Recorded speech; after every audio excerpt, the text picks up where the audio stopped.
Do you want a real, honest, and flexible career that you can do from home?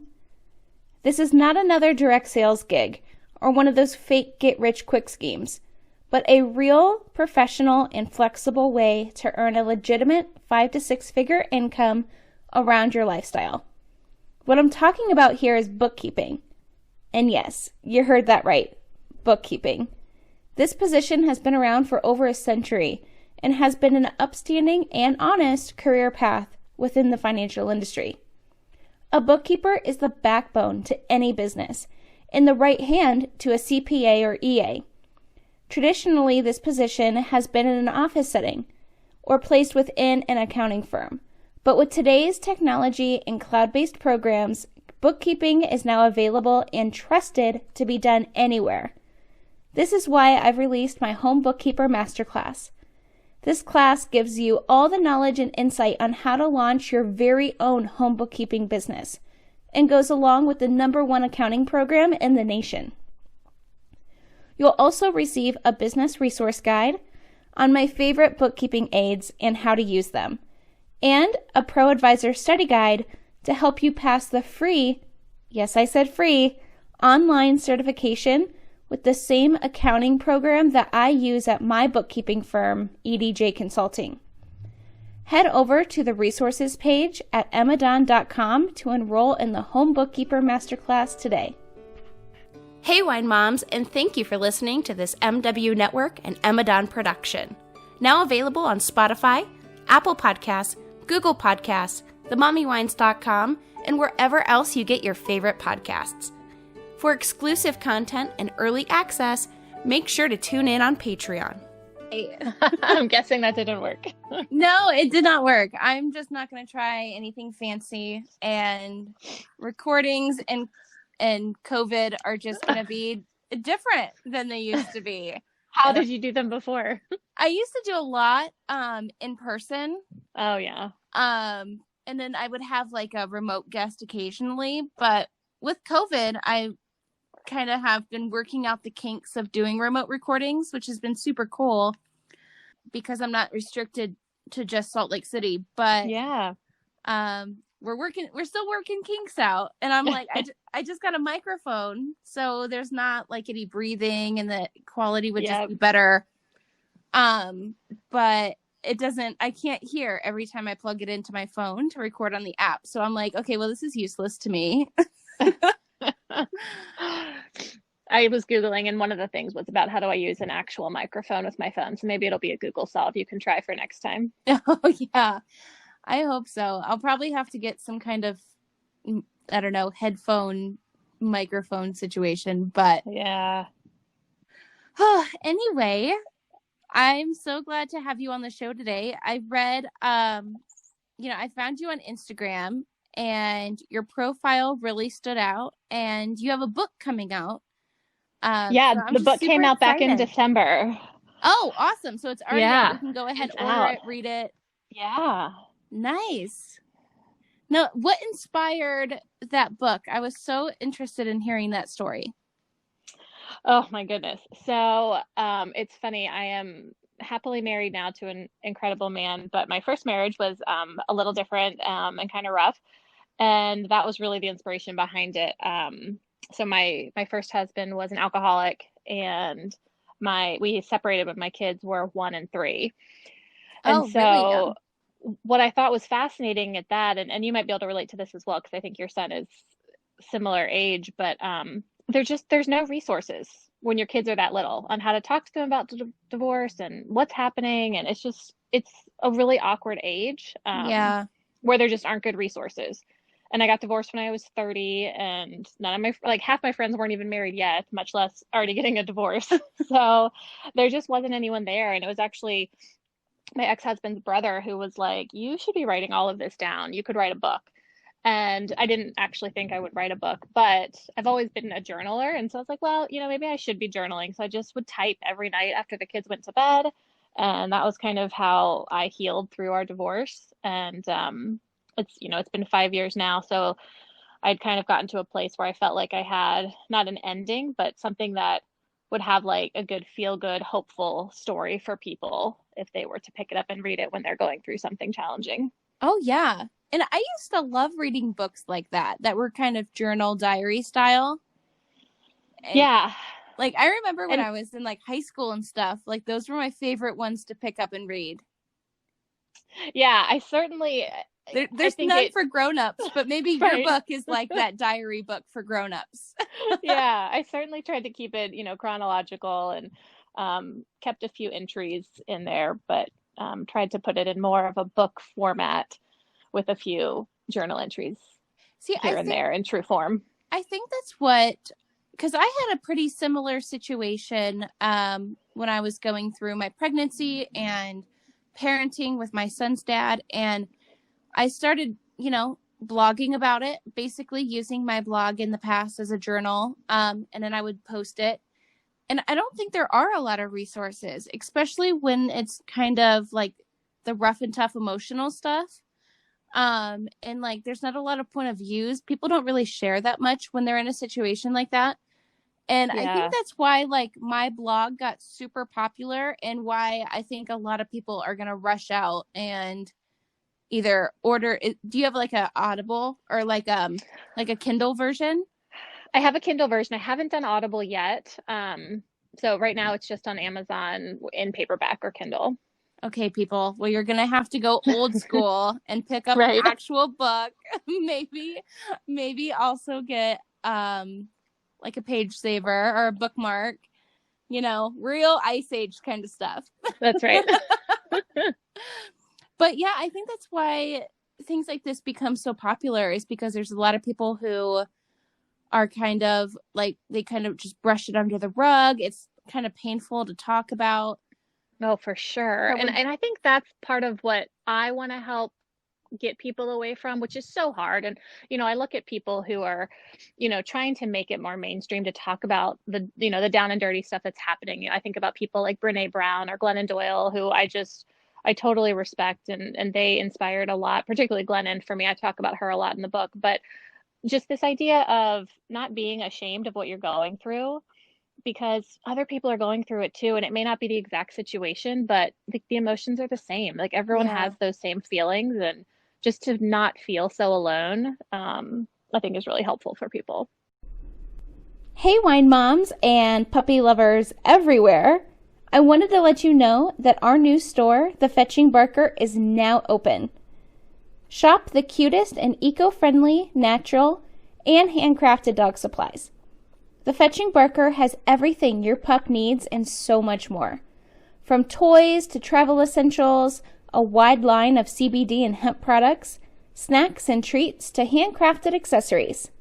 Shop your favorite brands like Pet Head, Becco Pets, Papilla, Peddleton Pet, and more, or find new brands that I am sure you're going to love.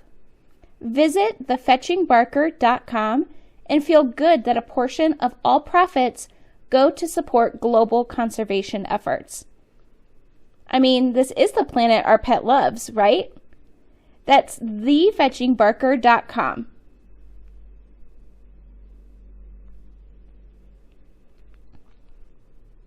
Absolutely. I had so many people reach out to me when I would post like even the more raw like blog posts that I would post back in the day or the things that were going on with me that I thought nobody else could possibly relate to. Those are the posts that got the most comments and people were like emailing me, telling me about their stories and how they related. And yeah, there's not a lot of people who talk about it, but I feel like, addiction and alcoholism are some things that are just blowing up in our culture right now.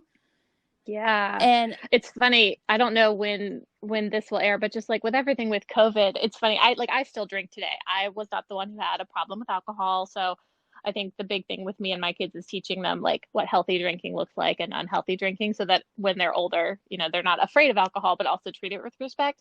But right. I still feel like this protective maternal nature when I look at other people's drinking habits. I'm like, oh my gosh, this COVID is going to just like destroy so many people who are just drinking so much more because what else is there to do? Everyone's just stuck at home and Yeah. it's scary. And I think about that a lot for people in addiction and people who are like those borderline addictive personalities, that this is just something that's going to put them over the edge.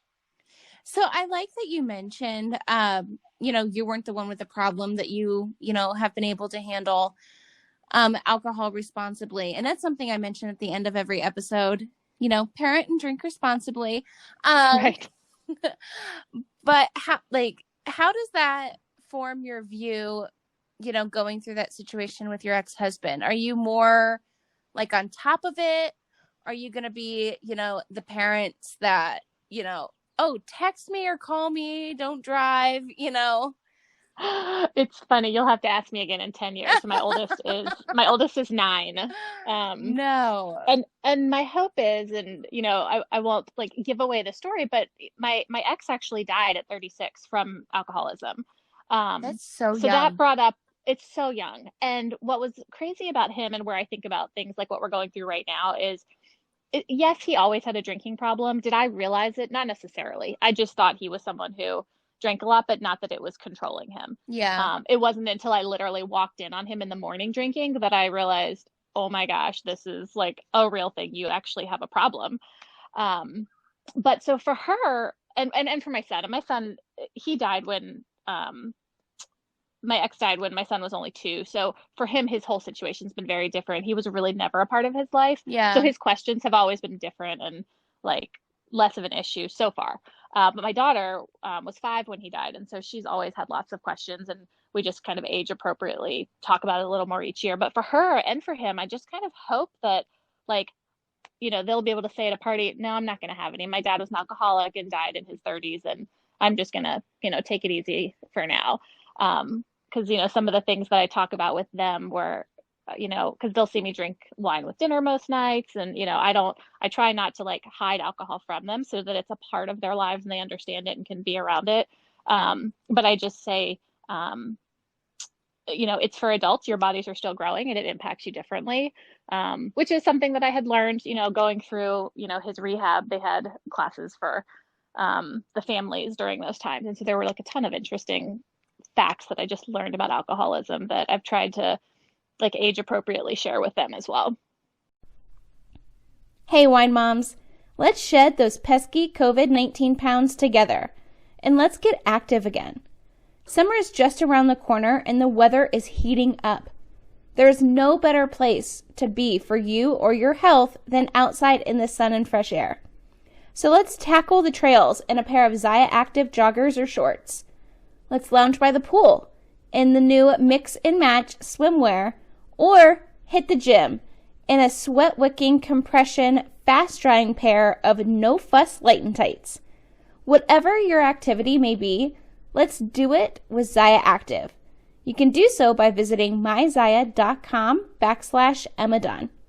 That's myzaya.com/Emadon. See, that's awesome because especially here, where are you from, by the way?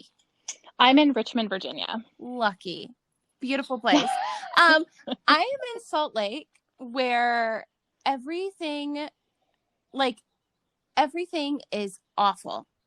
You're going to hell for anything you do. Right. Everything is bad, and it's just this really abrasive and kind of like, I don't know, oppressive, culture here. And, if somebody else was in that situation, especially in a situation like that here in Utah, I feel like it makes kids want to do things more, and it kind of encourages, more curiosity when things are made to be super, super bad. Instead of just explaining to them, like you were saying, in an age appropriate way of, your bodies are still growing. It's going to affect your mind different, things like that. Like, I think that's a kick-ass appropriate answer, but like, I can definitely see how things would be different if it was like, if you did try to hide it, or if you tried to pretend like alcohol doesn't exist, or if it's, it's kind of one of those things that, oh, you have to go all in or it's nothing. You know what I mean? Yeah, it's so hard. I mean, as you know, parenting, it's like impossible anyways. And then you just throw in all the other complicated Oh, things. So this yeah. just makes it even harder. We actually, so I moved into a new house a couple years ago and we had a little kegerator installed. And so I was having a conversation with a friend shortly after. She's like, what are you going to do when your kids are teenagers? I was like, I don't know. I guess get a lock for it. And she was like, well, no, you shouldn't do that because this is like the perfect time to test them and see if they can, behave the way they're supposed to and respect their boundaries, not drink the alcohol. And if they do, at least they're in your home. And I was like, well, that's probably a good point. If they can't handle, the peer pressure out, what are they going to do at home? And, who knows how I'll play it out. But I think about these things when they're teenagers and all of the new Oh drama my that gosh, will I think come with that. every mom thinks of like every single what if scenario. I have a 3-year-old Right. and I have what if scenarios flying in and out of my head multiple times a day of like, This is why we can't sleep. yes. Well, it also, I just turned my coffee pot on and it's like 5:45 here in Utah right now. So I'm like, maybe that's also contributing to my non-sleeping problem, but yeah, you never know. Right. Yeah, it's just I wish there was more of a roadmap or like a book, that was like, oh, this is right and this is wrong, but we're just all left out here just to live our lives, and every life is so different, and we just kind of have to figure it out as we go along, and hope that we don't screw them up too much along the way. Right. I love the joke about, you want to screw them up just enough so that they have an interesting life, but not so much that they need like thousands of dollars worth of therapy down the road. Oh yeah, that would be ideal, but maybe one of these days my son will come, over to my house in his 30s and slap a nice big fat therapy bill on the counter. Right. I told my therapist about you and she says it's all your fault. The good news is the therapist isn't going to, and they're going to talk about how everyone does their best and tries their hardest. And some people just have the capacity and some don't. And that was your mom's shortcoming. Yes, the one of many. New year, new wine. And of course, I'm talking nakedwines.com. If you haven't tasted the delicious, independently crafted wines from boutique winemakers around the world, can you even call yourself a fellow wine mom? Debatable. But don't worry, I got you, girl. Use code MOMMYWINES50 or click the link in the show notes below to receive your first 6 bottles delivered right to your door for only $34.99. That's $34.99 for 6 bottles of wine delivered to your door with code MOMMYWINES50. You're welcome. Obviously, you did go through a divorce and you left that situation, but what did you think when it was actually going on? Did it affect like the kids at all, or is this all in the book? During our separation and divorce? Or before then? Even before then. Yeah, I mean, it's one of those things where, you go back and you're like, of course, this has been an issue since day one. Why did it take me 7 years of marriage to realize it? And I think the bigger thing, and I've had a lot of these conversations with women since my book has come out, and again, this whole idea of shame and no one talks about it and no one feels like they have a safe place to talk about it. But I think what I find so interesting is everyone feels like they're so weak because they didn't leave sooner or they didn't recognize it sooner. But when you're in the moment, you're in the moment and you can see the red flags happening, but they seem like, the cliche of, well, I can fix this. We can make this better. This can get better. And it's funny, I was like, even though I didn't grow up religious at all, I was like a firm believer that you just don't get divorced. Yeah. And whatever it was going to be, we were going to make it better. And even after I discovered his drinking, when he went to a 30-day rehab program, and I was so hopeful during that time because, me not knowing a ton about alcoholism, I was like, well, man, if someone can go 30 days and not drink, this is going to be perfectly fine. We're going to get through this and he's going to be all better and life will be good. And of course it's not that simple, but, I was lucky because I did make the decision to leave when my kids were so young, which is unfortunate for them, but also fortunate because they don't have the memories of him. They don't have memories of us, being in the house and yelling or seeing, bad behavior when he was drinking.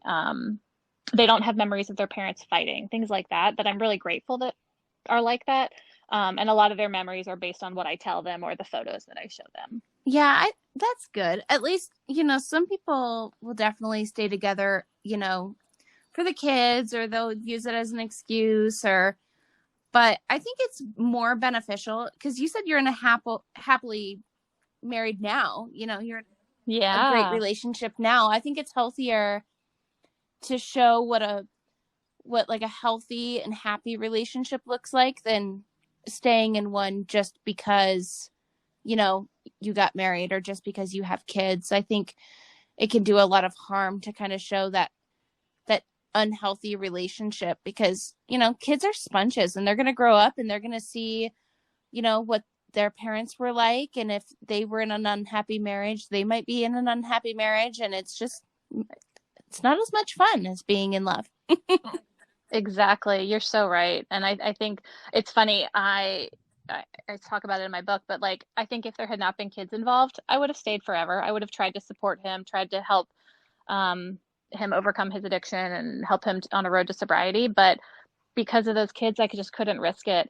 And like my deciding factor there was once this was kind of like out in the open and I was talking to friends about it, because it was, so secretive that like nobody knew anything was even happening until it all like blew up and there are cop cars at our house. But I totally just lost my train of thought.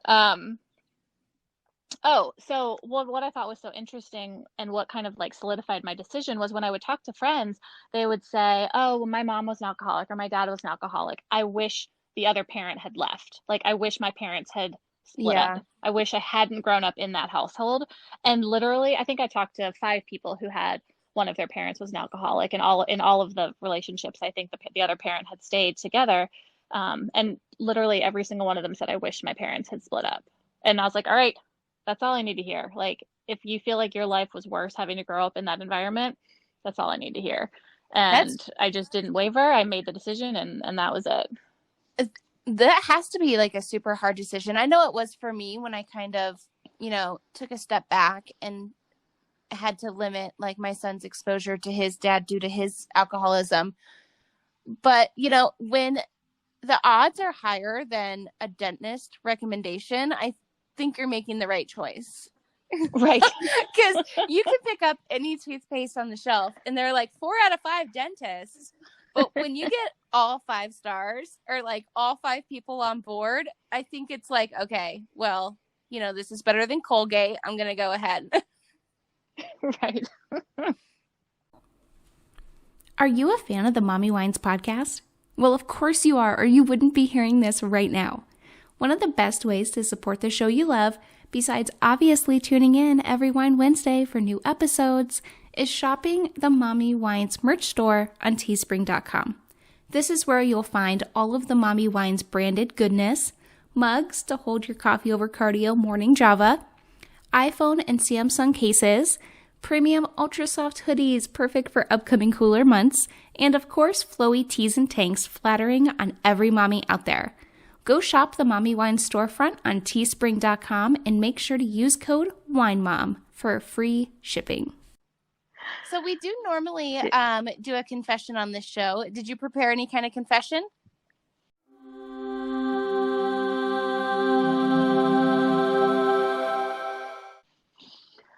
Oh my gosh. So I don't know if this really qualifies as a confession, but this was the funny thing that I've been dealing with recently. So my daughter is 4th grade going into 5th grade. And so her latest thing that she's been very curious about is sex and wanting to understand how babies come into the world. No, I am not looking forward to that at all. So literally, and I had another baby last year. So that's kind of what started it. About a year and a half ago, she started asking, well, how did the baby get in your belly? And all of this wonderful conversation. And for the most part, I could usually redirect her and we were able to have a very simple, very high level conversation about how it just takes a man and a woman in love. And that's the end of it. And we're done. But by like the middle of 4th grade, that wasn't cutting it anymore. And so I bought this book that one of my friends had recommended to me. So it's kind of like an age appropriate children's book. And it talks about all sorts of things from how babies are born, so puberty and like, so all the things, and we could kind of walk through it. And so I sat down with her and we read it over a couple day period, and she was horrified. Like she was like, wait, you did that? And then you'd see like light bulbs click in her head where she's like, wait, you did that 3 times. Because there's her brother, her two brothers, and her. She was like, wait, you did that with Josh and with Jeff. And I'm like, yes. I mean, just like all the light bulb moments were hilarious. And so then, after we had these conversations, I told her she cannot tell anybody, like parents have to be the ones to have these conversations.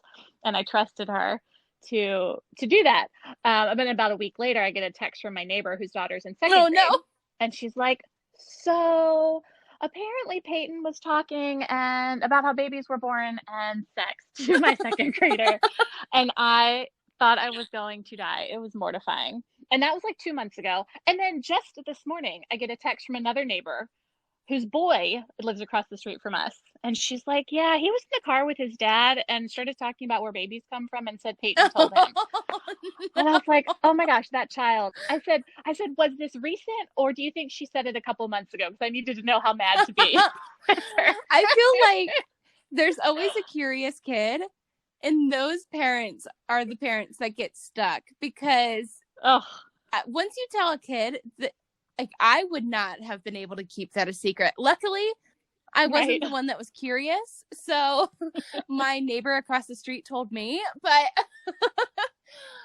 you can't keep crazy information like that to yourself when you're that young. And I feel like all it takes is one kid to get curious. The first kid to get curious, them and their parents are in a hot just pot of trouble, because even you can tell your kid till you're blue in the face not to tell anyone that it's a secret, but I feel like that would just make me want to tell it more. Makes it worse.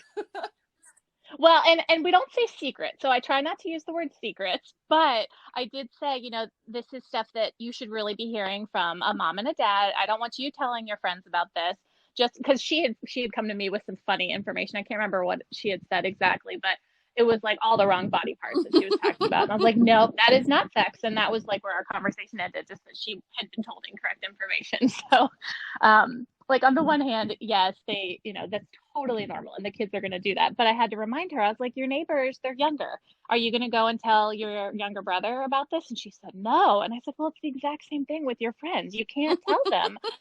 And I told the mom this morning, I said, I have to admit, this has been my favorite part of quarantine, is that she's not in school hearing all sorts of information from her peers. So it has really, like, she's gotten so much more innocent. Like, she asked to get a Barbie doll the other day. And I was like, Peyton, you haven't played with Barbie dolls in like 4 years. Why do you want a doll? And it's because the only kid she gets to play with is a second grader next door who plays with dolls. That's cute. Yeah, my son is 3, so he wasn't really in school, but I have been reading.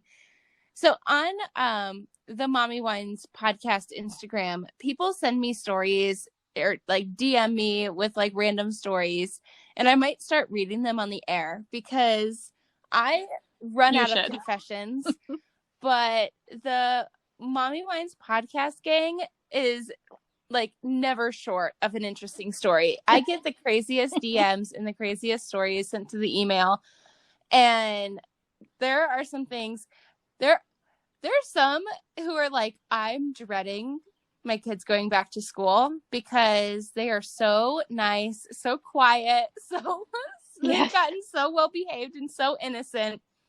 And then there's other moms out there who are like, I am dying and I cannot wait to send my kid back to school. This is like the longest summer break of my life. I'm kind of in the camp of both of those. I feel like my kids have really done well. We like deeply quarantined, like the poor neighbors. So like I'm in like a very family friendly little cul-de-sac area, and all these poor kids, we would all let them sit out in their front yards. And so they'd be on picnic blankets, like 10 feet away from each other, just like doing whatever, just talking and eating snacks together, but far apart. And then we've slowly, obviously loosened that up for them. So they all play together now, but they've all been so well behaved and they've all gotten along. So I do read the nightmare stories of like the siblings fighting, and thankfully mine. And that was, I think, probably because of our divorce, and it had just been the three of us for so long, like we're all very close, which is nice.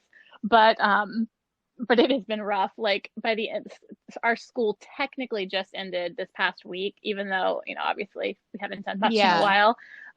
But they're like, so does that mean I don't have to read anymore? And I'm like, no, just because school's done, you still got to read every single day. You don't want to go back to school a dummy. You got to know things. Oh yeah, for sure.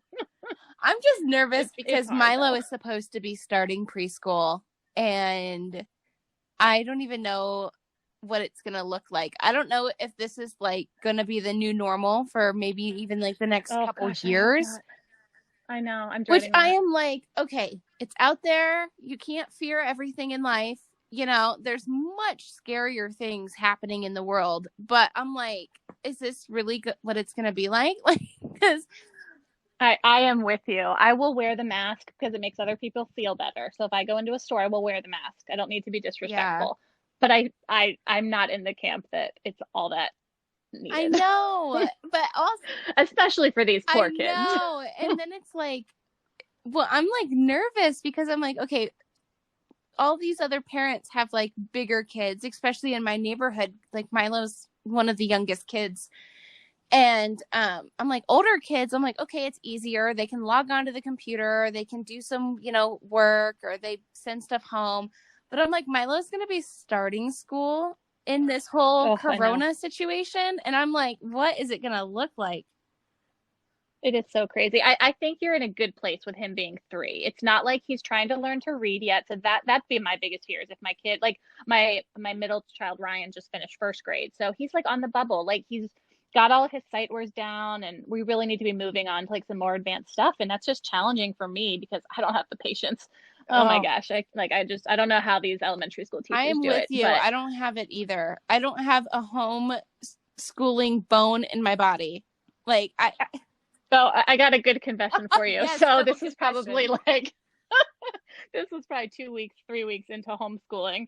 And we were doing something and he was like, I can't remember if he wasn't listening to me or something. And so I yelled at him and I slapped his wrist or slapped his arm. I can't remember what I did.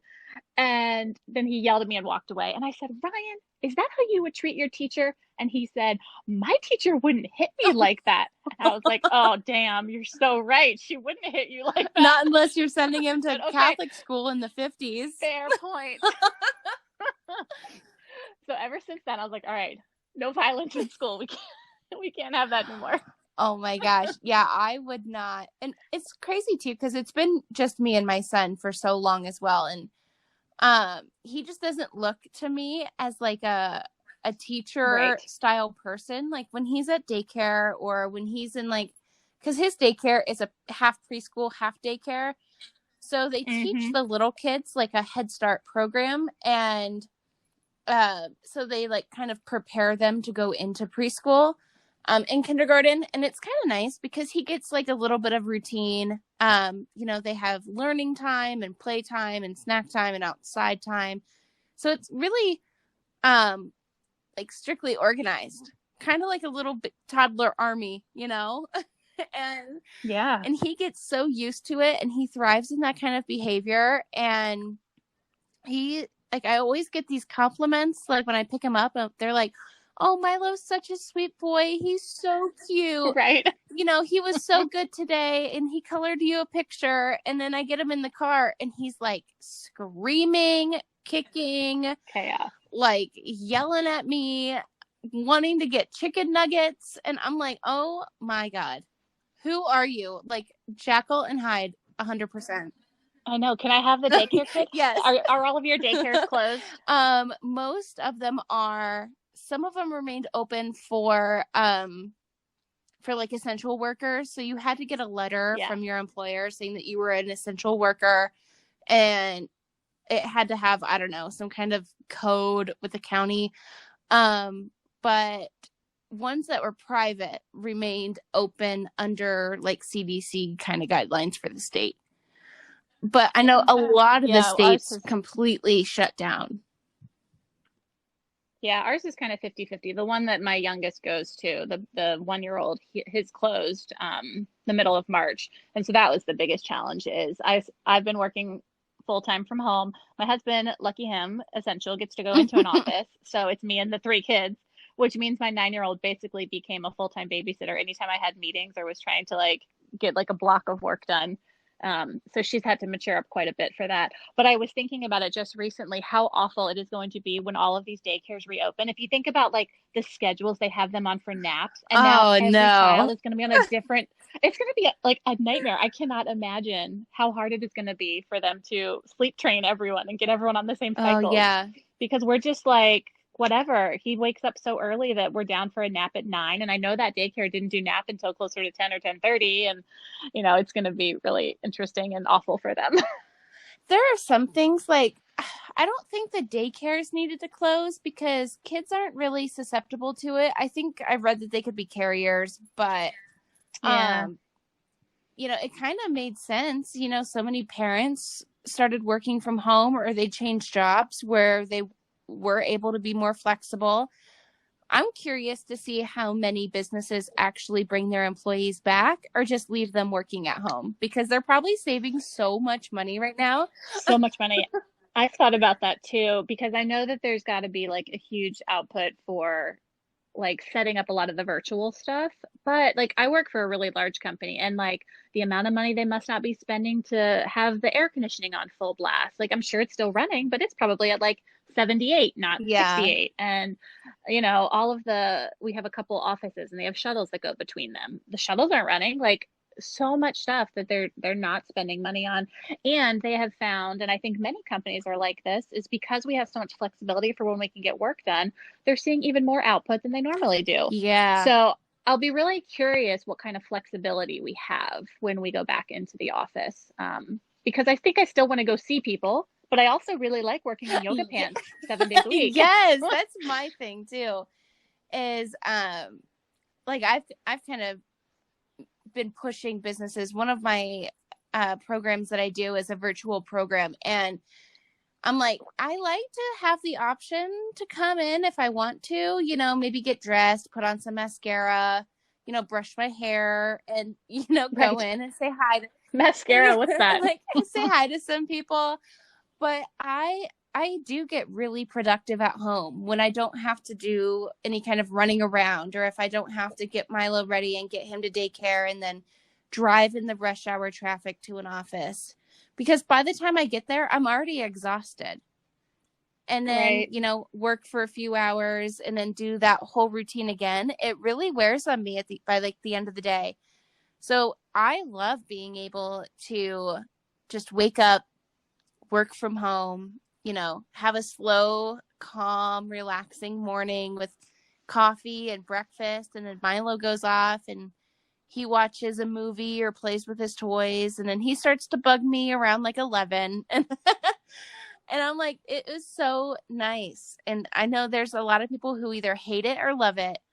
But I think the people who love it are going to I think they're going to be sad. And if their company's not one of the ones that are going to be like, oh, well, this is beneficial.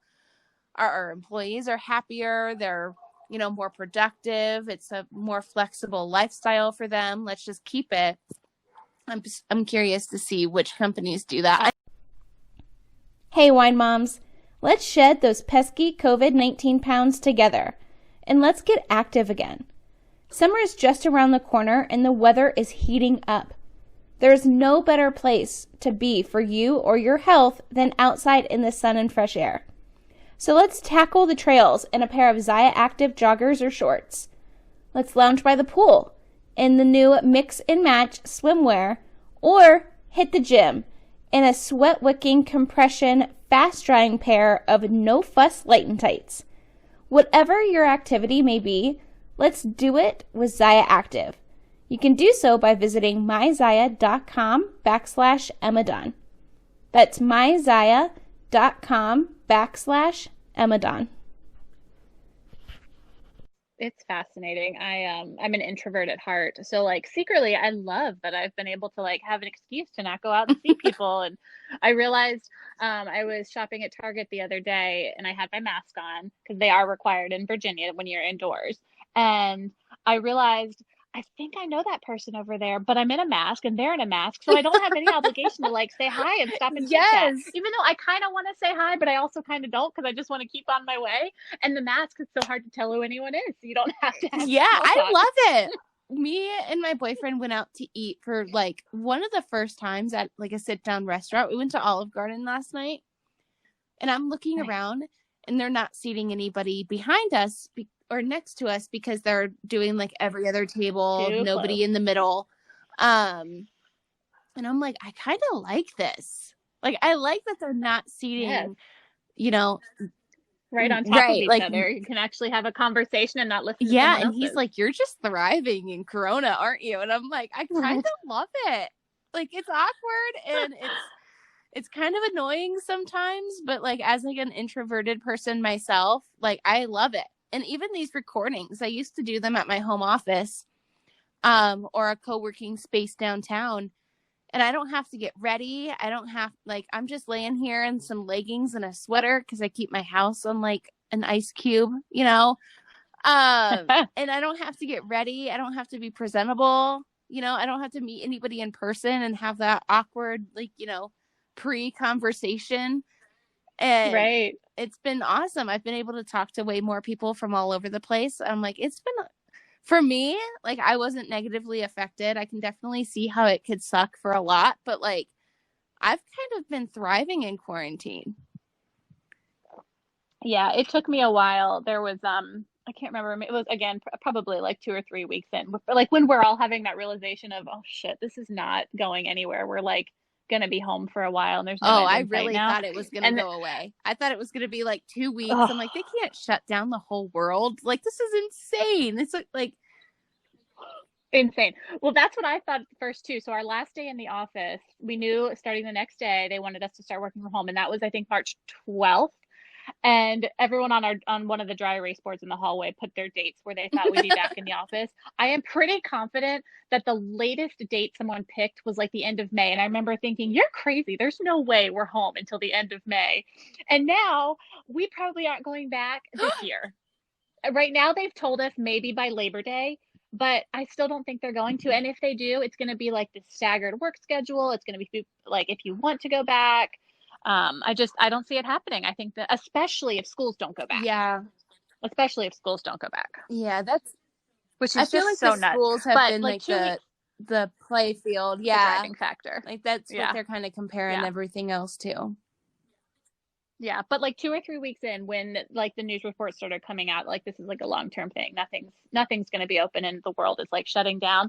I was opening the fridge. It was like a Sunday morning, and I just started crying. I was like, I can't make another lunch. I can't do it. No. And my daughter, it was like, Mom, are you okay? Because I try not to cry in front of her, but I also try and be human too.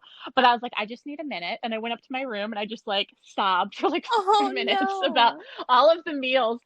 And she, bless her heart, she's like so empathetic. And she wrote me a little card, like, I hope you feel better. And it was so sweet. And I told her, I was like, I'm okay. I was like, sometimes this is hard for me too. Just, we're all here together, and I'm not used to making you guys breakfast, lunch, and dinner every single day. And I'm not used to having the baby here all day long every day.